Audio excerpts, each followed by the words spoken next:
with tunes. Gap separate. Ondoro yekubudiriro. Post half. Pana watori makuf kaf. Eyo skelter. Baby kunge satanda kushuwa.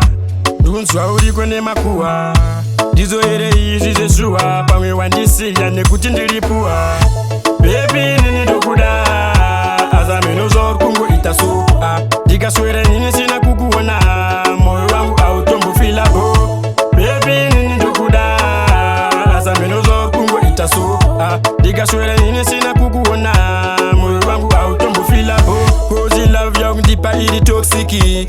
Kunge karati kundipa sima kicks. Sisingaite iwewe kara wandi hoots. Pane kundichita inini futi nana arts. Doto tadza inini kudya satsa. Andingambuzi kuni zvekukufatsa. Imosha ere bebe kuti ndiri swari. Aisi mosha kusaya mari. Baby nini dokuda. Azameno zor kungo itaso. Dikaswere nini sina kukuona.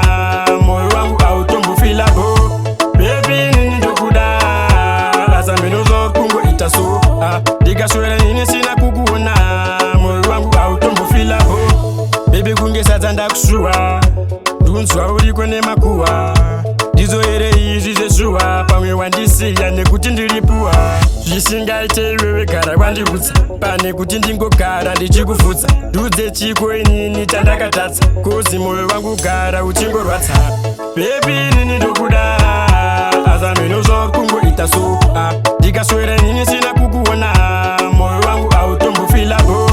Baby nini ndokuda. Azameno zor kungo itaso. Dikaswere nini sina kukuona. Moyo wangu autombo filabo. Kozi love yangu ndipa ili toxiki.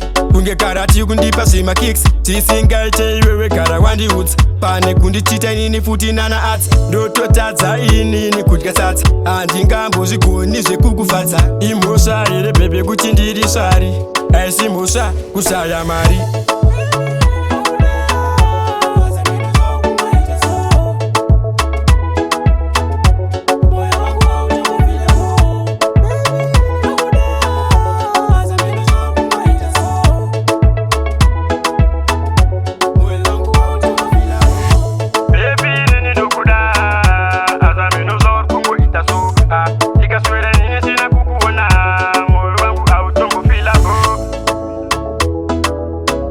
With tunes.